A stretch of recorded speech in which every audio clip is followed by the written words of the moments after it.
A obesidade é um dos principais fatores de risco para várias doenças não transmissíveis, como diabetes tipo 2, hipertensão arterial, doença vascular cerebral e vários tipos de câncer. A obesidade é uma doença evitável e a projeção para 2035 é que 1 a cada 4 pessoas venha conviver com essa doença. Eu sou a doutora Rafaela Tridapalli e esse é mais um episódio do Unimed Talks Prevenção em Saúde, o nosso canal para levar informação de qualidade para todos.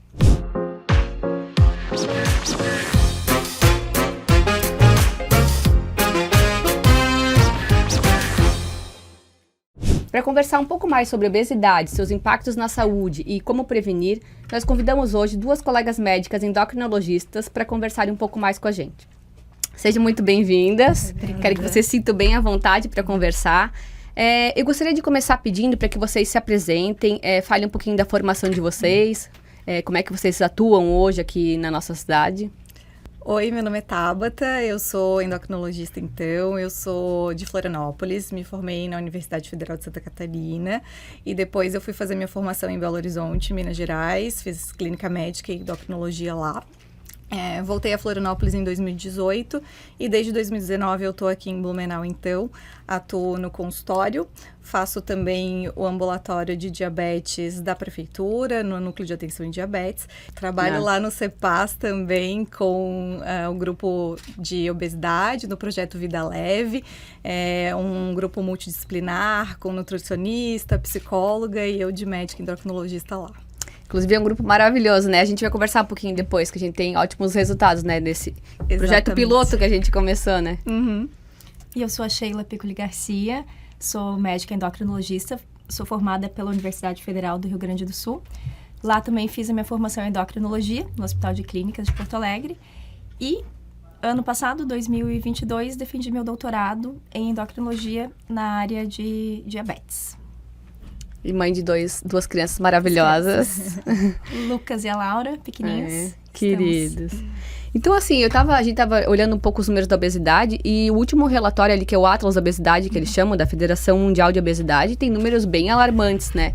Hoje, acho que já tem considerado 1 a cada 7 pessoas tem o diagnóstico de obesidade e a projeção para 2035 é que 1 a cada 4 venha a ter obesidade e o que mais me chamou a atenção é que metade da população com sobrepeso. Isso são 4 bilhões de pessoas. É muita gente, né? Mas para começar, eu queria que a gente conversasse, que vocês explicassem um pouquinho como é que é feito o diagnóstico de obesidade, até para as pessoas analisarem qual é a situação de cada um. Isso. Nós consideramos obesidade o excesso de gordura no corpo. De uma forma objetiva, a gente calcula o IMC, que é o Índice de Massa Corporal. É só pegar o peso e dividir pela altura ao quadrado. Então, a gente considera o que é o normal. De 18,5 a 25 é um peso normal, né? Peso normal para a altura. De 25 a 30 é considerado um sobrepeso. E acima de 30 já é obesidade. E depois nós vamos ter graus diferentes. Que, quanto maior o grau também, maior as complicações relacionadas. Só complementando, né? Então, é o que a Organização Mundial da Saúde usa para diagnóstico de sobrepeso e obesidade, ainda é o IMC. Acho super importante a gente falar também que, além do IMC, a gente deve considerar outras medidas, outros fatores, levar em consideração circunferência abdominal, que é a nossa gordura visceral e que também aumenta os nossos riscos de complicações e comorbidades aí relacionadas à obesidade, né? Além também de considerar a composição corporal desse paciente, né? O quanto que ele tem de percentual de gordura, de percentual de massa magra, isso também vai influenciar muito em como a gente vai tratar esse paciente individualmente, né?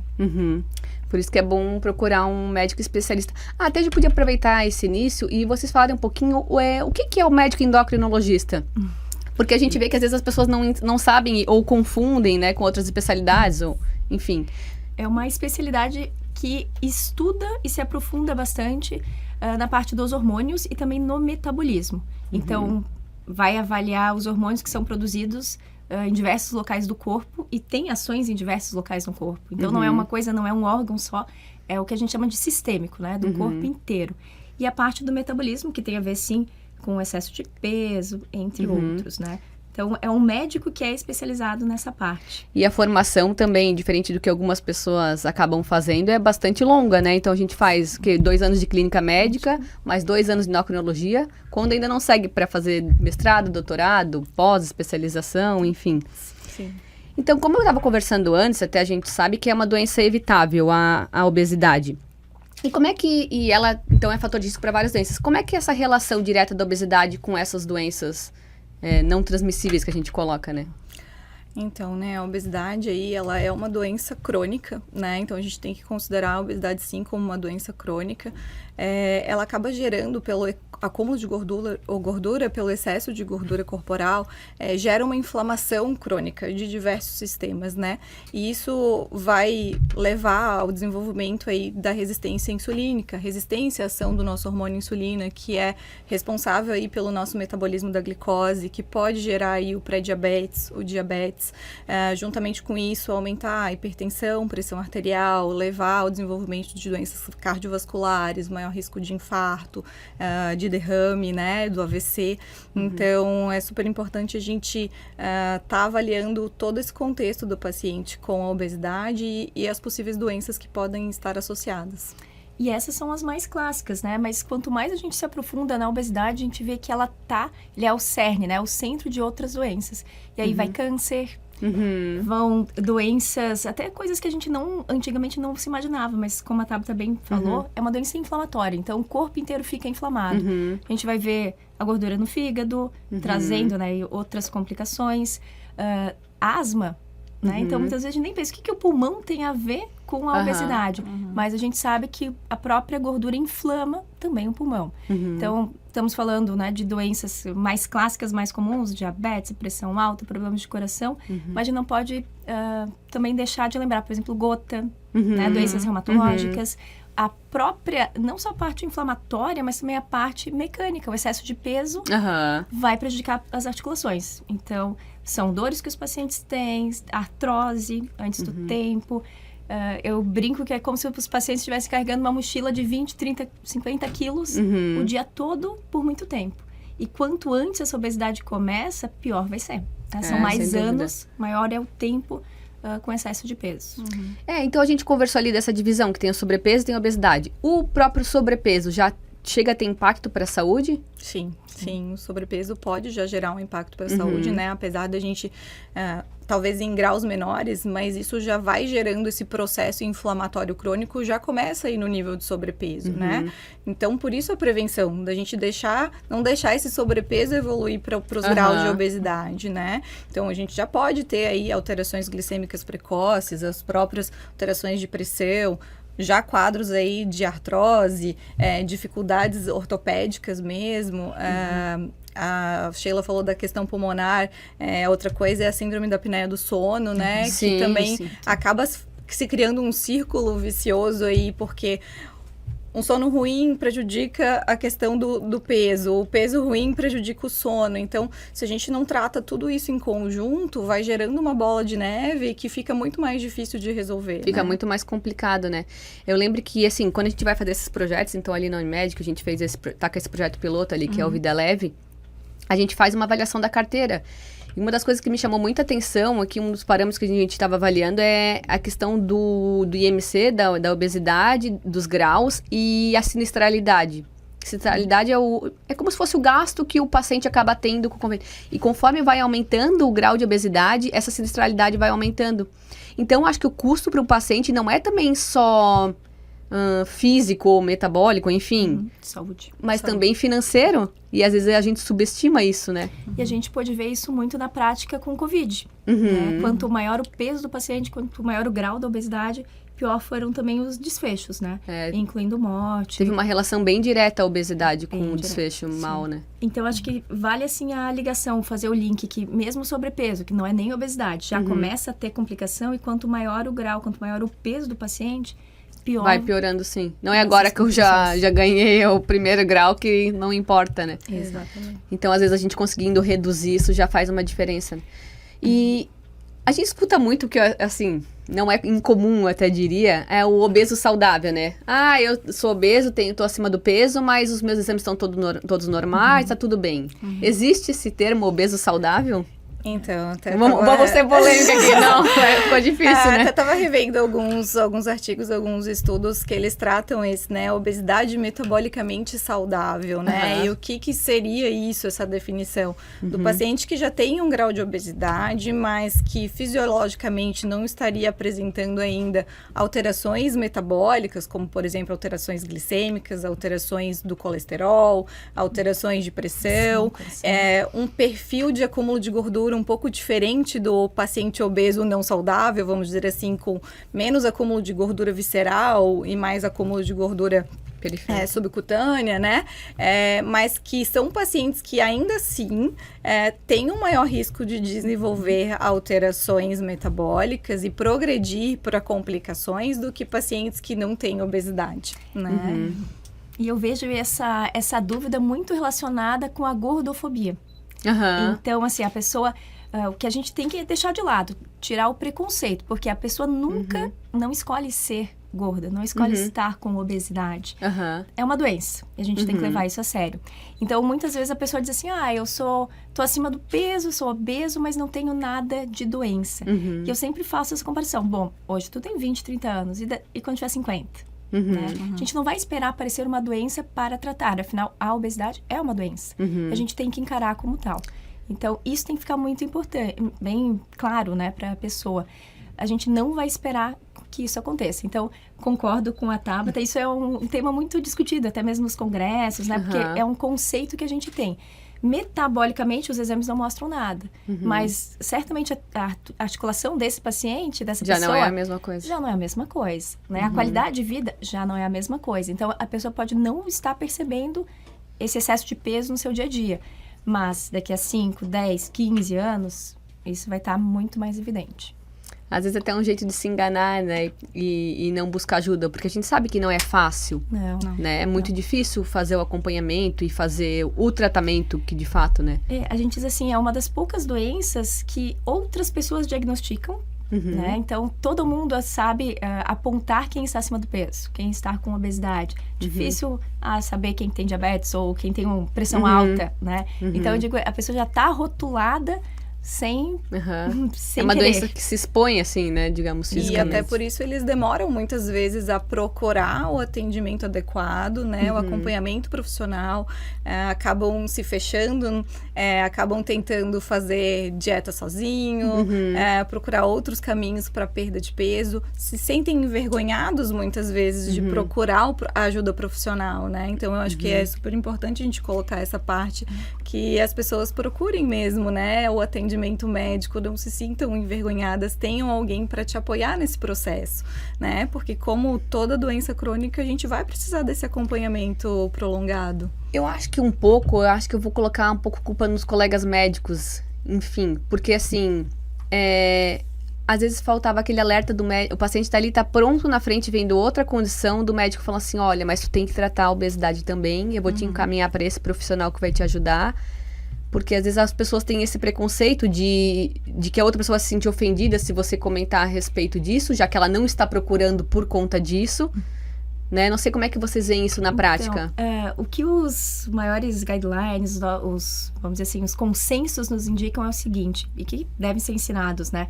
Digamos que você está atendendo uma pessoa com obesidade. A gente tem que pedir permissão para falar sobre isso. Parece meio estranho, mas muitas vezes a pessoa, esse paciente, ele não está preparado para falar sobre isso.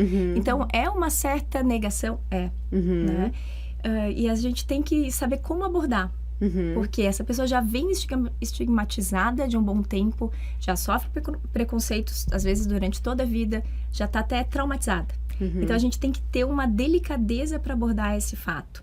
Então, sim, pode ser culpa de profissionais de saúde de apontar o erro, né? Então, a gente diz assim, a pessoa não tem culpa por estar obeso. A gente está falando de uma doença que é multifatorial. São muitos os fatores que levaram ela a estar acima do peso. É genética, que essa pessoa não pode mudar. São hábitos que às vezes veio, né, de toda a família. Tem todo o ambiente, nosso ambiente, né? A gente se encontra para comer, né? A gente seja feliz ou triste. É cultural, né? Esse momento, cultural, para ficar triste, eu tô triste, eu tô feliz, eu quero comer uma boa. Então, eu digo assim, a pessoa não tem culpa de estar acima do peso, mas ela tem que ter a responsabilidade de encarar isso e depois fazer mas é que eu já vi algumas observações que a pessoa fala assim, você não acha que em outro momento você vai abordar mas eu sempre fui no médico e ele nunca falou nada que eu precisava cuidar disso, porque tava tudo bom, meus exames estavam todos bons.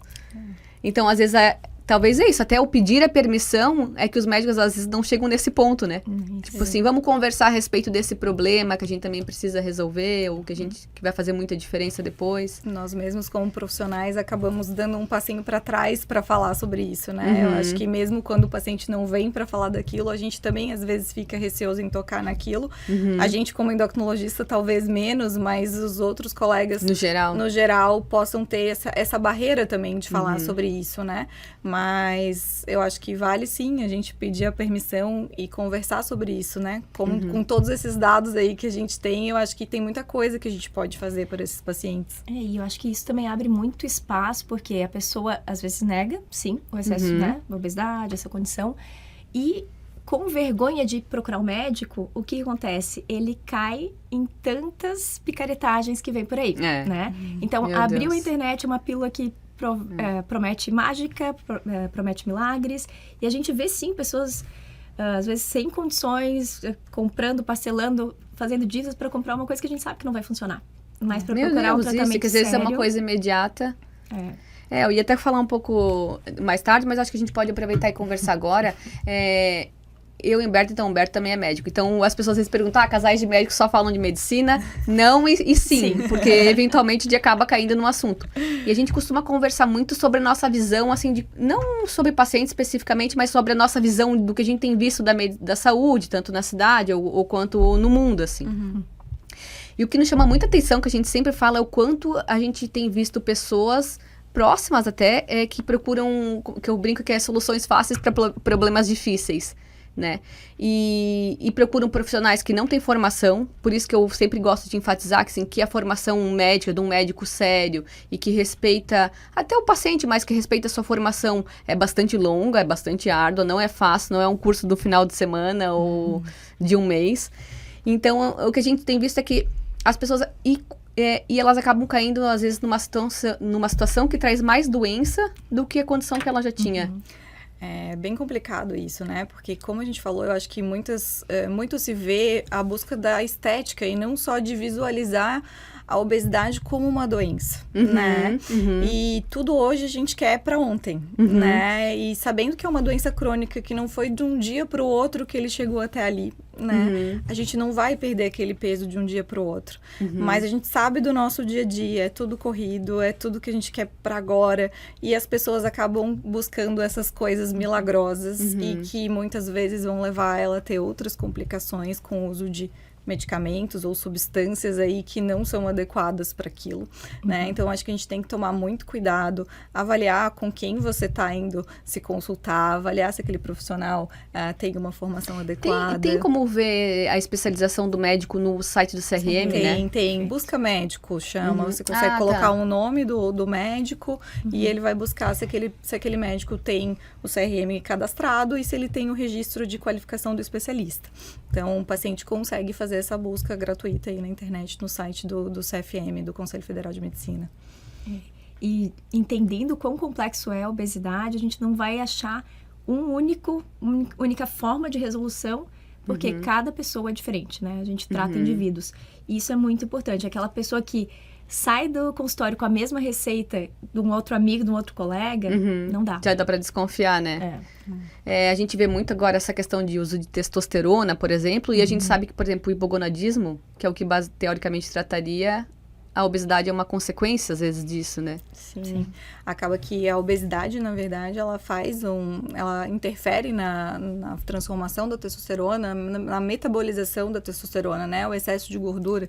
Isso acaba podendo, sim, levar a uma redução da testosterona, mas não é por isso que a gente vai precisar repor testosterona. Não é repondo que a gente a gente cura precisa isso, né? tratar a base do que está causando aquela alteração, né? Então, não basta sair aí prescrevendo um monte de coisa, hormônios pessoas, para os pacientes que não têm deficiência ou que têm alguma deficiência, sem investigar aquela causa, porque a gente precisa tratar a causa, né? Não adianta a gente fazer uma coisa lá na ponta se a gente não está tratando a base. E sem contar que todo o estilo de vida da pessoa, desse paciente, precisa ser modificado. Senão a gente não tem resultado.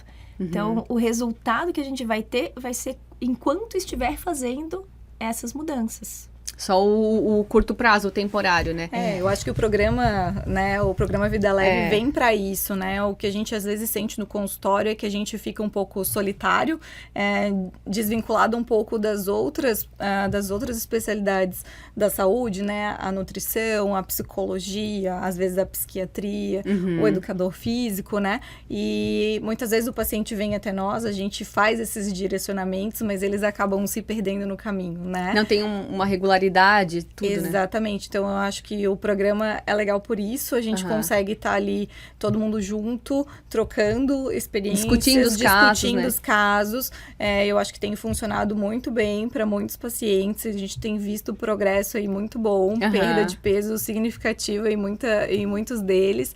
E eu acho que é isso. Não adianta a gente querer...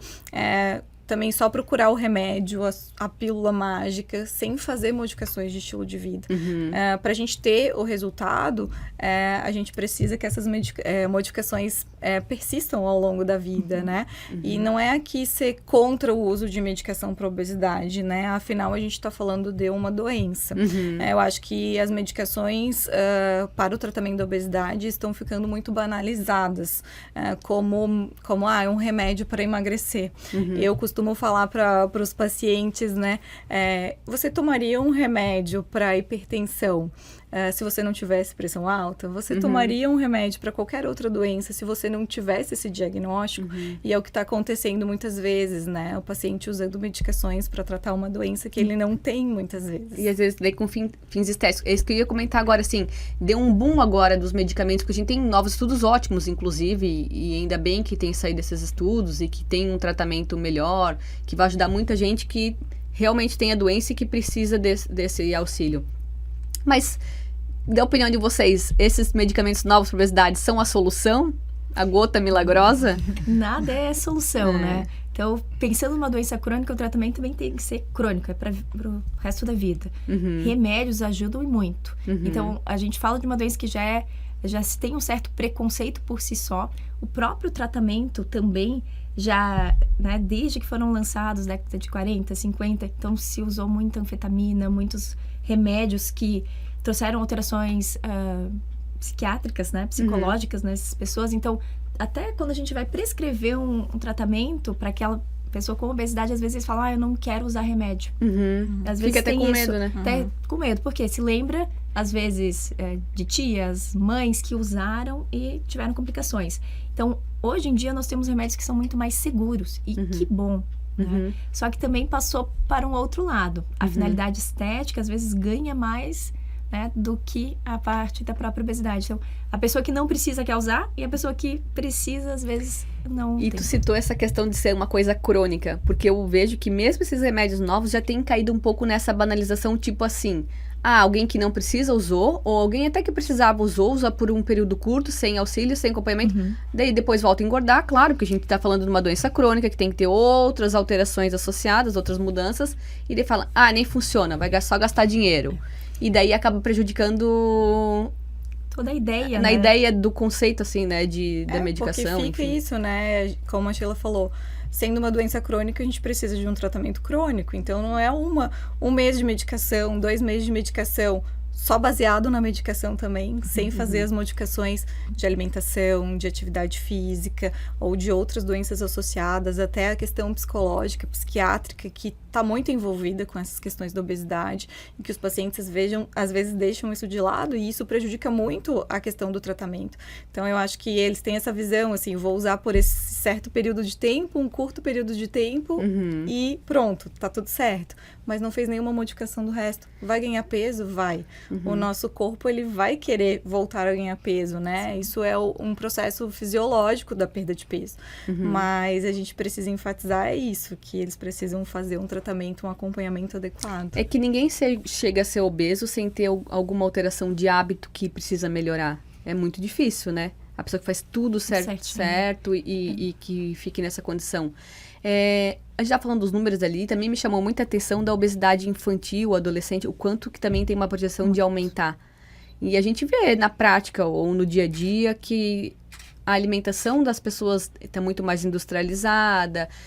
Quais são... Então, a gente está falando agora que a gente tem que ter essa mudança, né? O que a gente tem que fazer e tem que melhorar até como uma prevenção para a obesidade? Pensando na obesidade infantil, a gente fala assim que é uma doença dos adultos que acomete as crianças. Porque a gente sempre brinca assim, né? As mães falam, o Joãozinho só quer comer bolacha. Desde quando que o Joãozinho, que tem 6 anos, está trabalhando, ganhando seu dinheiro e comprando a bolacha? Então, ele come o que tem. E as crianças elas são o nosso reflexo. Isso né? que eu ia falar, é um pouco de reflexo dos pais. Reflexo. Então, se a gente monta um ambiente mais saudável, ótimo. Mas o que a gente sabe? Que é tanta pressão, seja da indústria, seja do ambiente que a gente vive, de alimentos hiperpalatáveis. O que é isso, né? São alimentos que são muito ricos em gordura, ricos em açúcares e estão ao alcance das crianças, né? Então, esses alimentos geralmente são esses alimentos industrializados que a gente fala, né? Então, vem tudo embaladinho, fácil para criança, são bolachas, balas, etc. E a gente tem que ter esse cuidado, né? Com certeza tem famílias, tem genética que tem uma tendência maior a ganhar peso. Vão ter que ser famílias que vão ter que se cuidar mais também, né? Então, quando a gente pensa nas causas da obesidade, tem que lembrar disso também. E na obesidade infantil, a gente sempre diz que tem que tratar os pais, né? Para poder tratar a criança. Então, nosso foco não é só a criança em si, mas é toda a família, todo o ambiente. Tornar o ambiente melhor vai ajudar essa criança. Eu acho que eu não tenho filhos, né? Mas a gente convive e a gente vê o quanto que realmente são reflexos dos pais. Às vezes eu trabalho no consultório junto com uma endocrinologista pediátrica, então a gente vê o quanto que às vezes quando chega a criança ou adolescente com sobrepeso e obesidade ali para ela, como os pais também já seguem aquele perfil, né? Então o que a Sheila falou é super importante da gente trabalhar com a família. Né? É claro que é tudo mais fácil hoje, né? No industrializado, mas eu acho que o incentivo também à atividade física das crianças e dos adolescentes, porque a gente tem visto essas crianças ficarem muito tempo na frente das telas, né? A gente tem falado disso em vários episódios. Computador, celular, né? A gente vê as crianças pequenininhas ali já nos dedinhos, né? No passo a passo, no touch. E então eu acho que a gente tem que começar a incentivar as crianças a irem pra rua, brincar, se movimentar, tirar um pouco dessa tela, porque tá ficando o sedentarismo nas crianças também, né? A gente tá vendo isso cada vez mais cedo. Nos Estados Unidos, o diabetes tipo 2 tem aumentado muito em crianças, porque a gente tá vendo um número muito alto de crianças com obesidade lá, né? Então, o diabetes tipo 2, que geralmente a gente pensa que se desenvolve mais uma idade no adulto avançada. E tudo mais, né? A gente tá vendo acontecer também já em criança, adolescente, né? E pegando esse gancho da atividade física, eu acho bem interessante, porque muitas vezes eu vejo o peso da pessoa e calculo o IMC e ela não é obesa, né? Ou às vezes é um sobrepeso muito leve. Mas quando a gente avalia a composição corporal, seja por dobras, bioimpedanciometria, o que acontece? A quantidade de músculo é muito pequena e tem um excesso de gordura muito grande, porque nunca teve uma atividade física para chamar de sua. Sempre foi muito sedentário. Era aquela pessoa que fugia da aula de educação física. Então, assim, músculo não se desenvolveu e tudo que ganhou de peso foi gordura. Então, às vezes não é obeso pela definição. Falso magro. É falso magro. Exatamente. E essa pessoa é, às vezes, muito mais doente em termos de metabolismo do que uma pessoa com sobrepeso, que é ativa, que se cuida. Então, pegando, né, também que a gente falou assim, existe um obeso saudável? Não, mas aquela pessoa magra, que é um falso magro, também está doente. Então, hoje em dia, a gente tenta falar muito, principalmente pessoas que são muito obesas e que vêm perdendo peso, que se manter num grau de obesidade com um certo cuidado é melhor do que, né, graus maiores de obesidade e, claro, dentro de atividade física, dentro dos cuidados que precisam. Então, a gente tem que observar todas essas nuances, né? Não pensar num peso como uma coisa, um número mágico. Então, se a gente fosse colocar, assim, de uma maneira organizada em relação à prevenção, então seria, assim, a alimentação e incentivando desde a infância. A gente fez um episódio recente que era sobre a importância de criar bons hábitos desde a infância, ficou super legal. atividade física. Essa questão genética, não teria alguma coisa, não tem muito o que fazer, né? Mas eu acho que o que vocês comentaram é uma coisa importante. Às vezes, claro, eu não trabalho diretamente com isso, mas vejo assim no dia a dia das pessoas, enfim, até no hospital, até a gente vê assim quando a bomba já estourou, né? Na parte hospitalar. Mas se tem um dos cônjuges que não engaja, ou que não tá afim de fazer a dieta ou tudo, fica mais difícil para a pessoa que quer emagrecer, né? Sim. Então, como a gente falou, às vezes trabalhar a família num contexto geral, seja para criança, ou seja até, não tenho filhos, mas tenho um companheiro, uma companheira, enfim, um paciente. Envolver quem tá perto é bastante importante, né? Sim. Tu comentou ontem ali no nosso programa e realmente, assim, a gente começou como um projeto piloto para os pacientes que têm obesidade, obesidade mesmo, ali do nosso programa de atenção primária. E é isso, então tem a nutricionista, tem a endocrinologista, tem a psico, tem o pessoal da enfermagem e, claro, que a gente tem um viés, que são todos muito maravilhosos, então acho que o resultado ajuda. Mas no pouco tempo que a gente tá, o que faz 5, 6 meses? 5 meses, né? Agora que vai dar 6 meses, se eu não me engano. Que era o prazo que a gente deu para avaliar como é que as coisas iriam. O engajamento foi muito bom, os resultados também estão bastante promissores e é isso, eu acho que quando a gente tem esse acompanhamento mais regular, de perto, com uma equipe, a tendência é que o resultado seja melhor. Até numa das minhas discussões lá no comércio que a gente fala, as pessoas querem fórmula fácil. Mas eu acho que não, eu acho que quando tem alguma coisa bem desenvolvida, que a pessoa se sinta acolhida, que a pessoa também se engaja e que às vezes isso gera resultado para o longo prazo. Como é que é a visão de vocês disso? Acho que um pouco tu já colocou antes, mas... Eu acho que é muito importante a gente olhar para o paciente, escutar o que ele tem, né, de trazer o que ele sente. Eu acho que esse trabalho multidisciplinar é muito importante.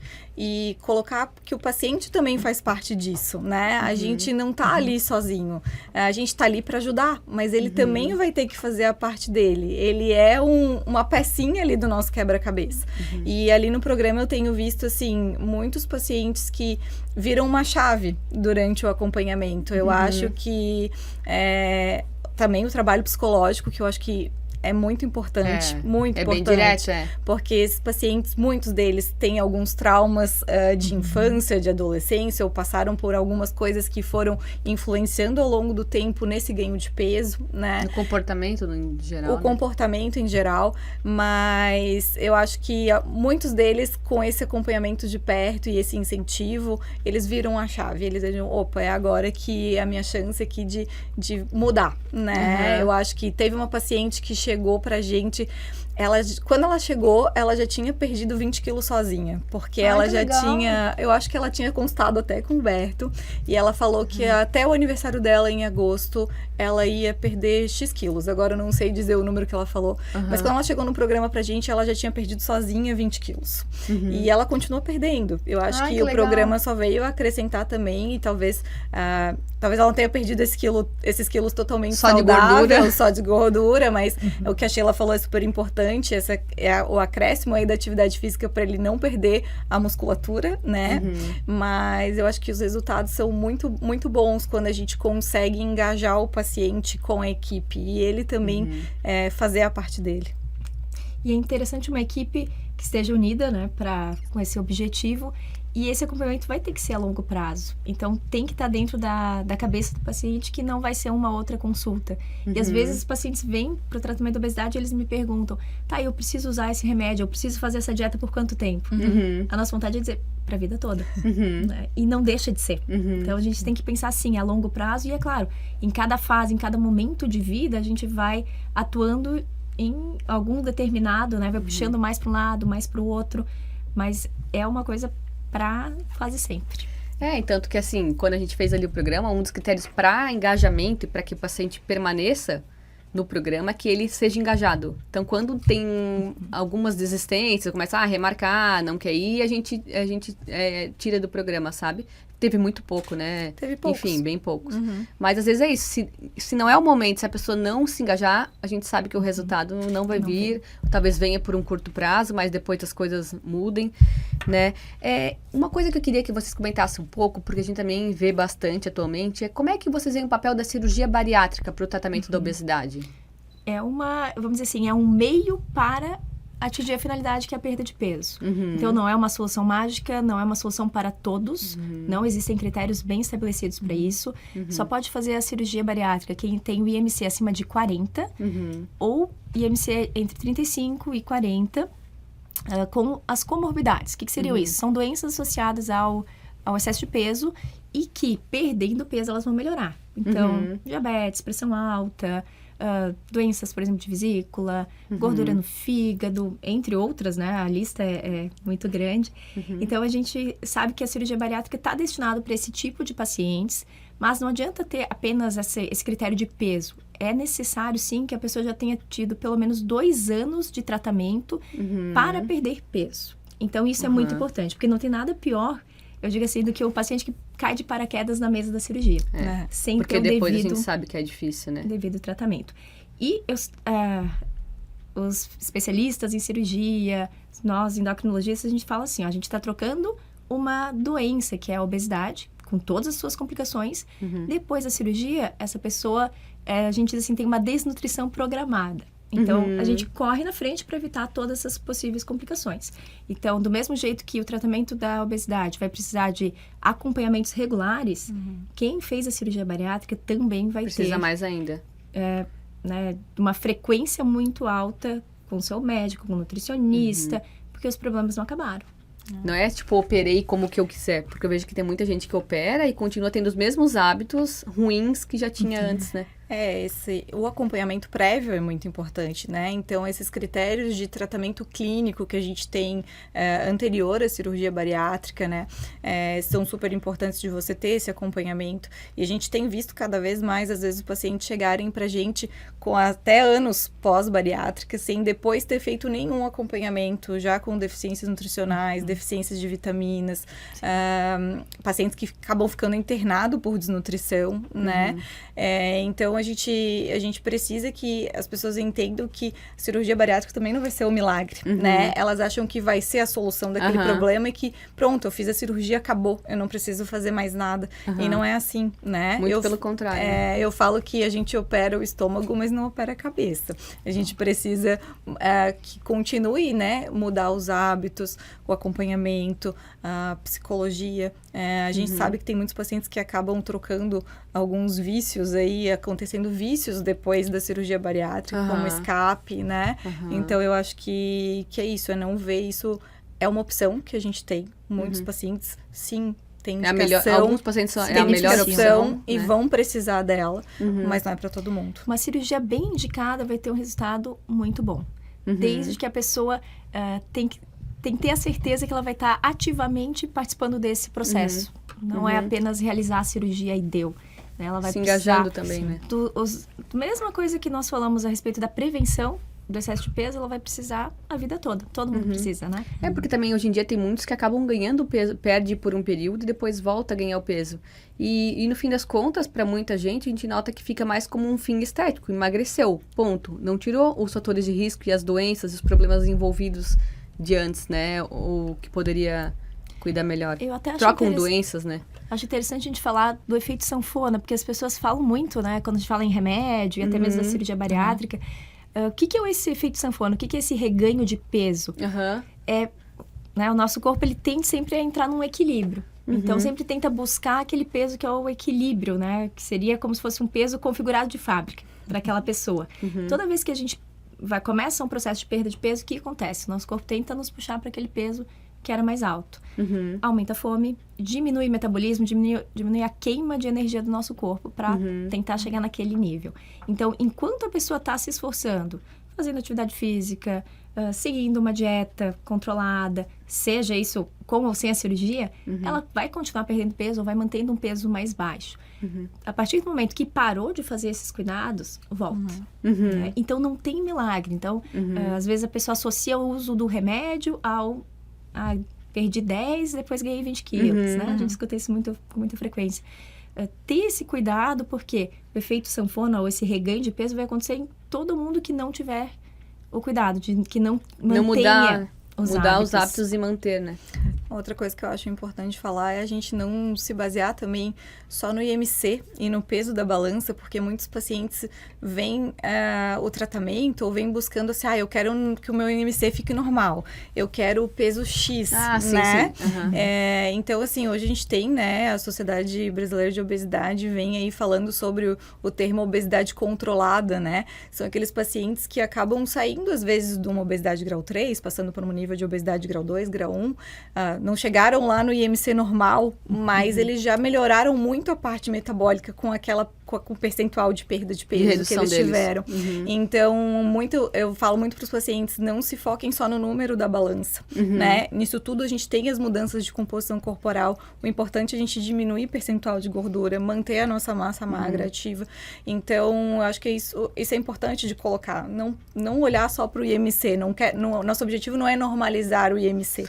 E eu acho que uma das grandes importâncias de fazer acompanhamento bem feito com um médico ou com alguém que dê uma assistência adequada é justamente isso, porque quando a gente perde gordura, a gente perde a massa magra e se faz esse acompanhamento certinho, repõe as outras proteínas, enfim, da alimentação também que o paciente vai precisar, isso acaba não acontecendo, porque também perder massa magra, daí tem outros impactos que também são bastante ruins a longo prazo, né? Sim. A gente quer minimizar essa redução da massa magra. E, como a Tabata bem falou, muitas vezes é uma perda de peso pequena, modesta, de 5, 10% de peso, que já reduz o risco de ter diabetes.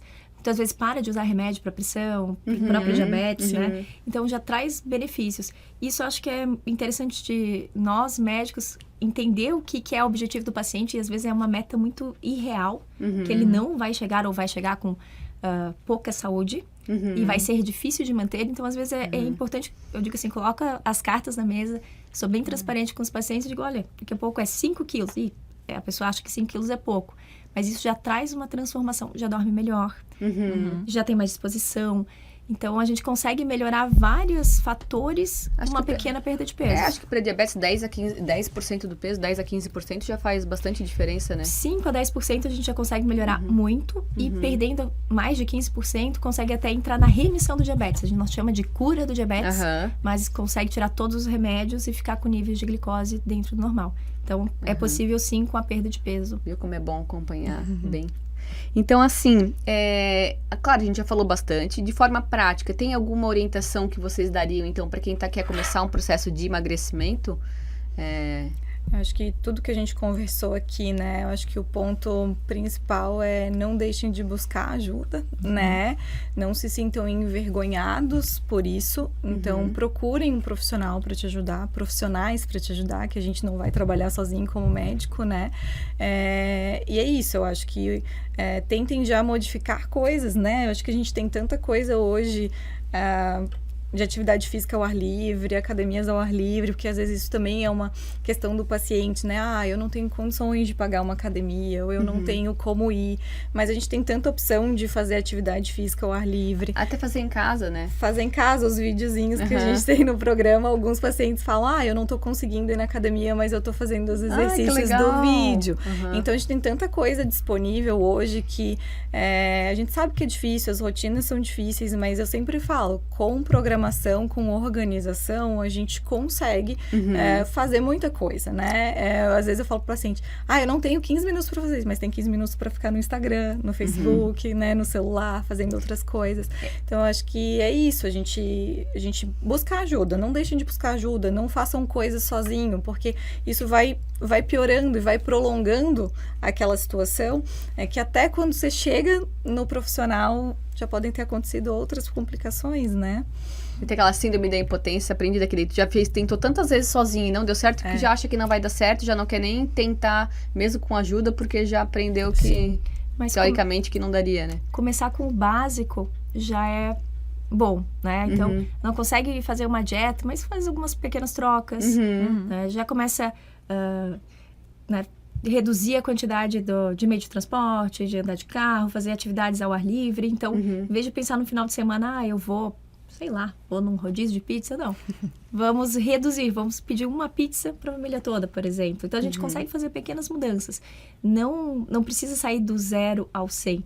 A gente pode ir aos pouquinhos. Com a ajuda do profissional, vai conseguir direcionar e individualizar o que cada pessoa precisa. E aí, sim, vai ter resultados melhores. Alinhar melhor as expectativas, até o que a gente falou. Às vezes a pessoa acha que ela tem que ficar super magra para ter um resultado, mas a questão não é bem assim, né? Sim. Eu vi outro dia um estudo, acho que o Bruno Halper, como é que fala certinho o nome dele? Que ele publicou que tem quem treina no final de semana, no mesmo tempo que alguém treinaria, digamos, dividido pelos dias da semana, teria um resultado tão bom quanto. Então é isso, seria essa opção. Às vezes a gente não arrumar tanta desculpa. A gente sabe que é difícil, a rotina é difícil. Meu Deus, eu tenho 2 crianças, eu trabalho em 2 lugares, 3 lugares diferentes. A gente coloca um monte de coisa e eu tenho colocado a atividade física com mais prioridade. Mas foi isso, eu só comecei a fazer mais a partir do momento que eu coloquei como prioridade. Tenho que fazer mais isso, então monto uma agenda, quando é que vai dar, porque às vezes a gente também se desorganiza no dia a dia, e realmente quando vê ficou no WhatsApp ou fez no Instagram e passou o tempo, né? Então... Essa organização até a própria questão da alimentação, né? Às vezes a gente acaba comendo muito fora. Preparar a sua marmita em casa, levar para o trabalho, levar para onde for, que você precisa comer e evitar de comer aquele lanche naquele horário.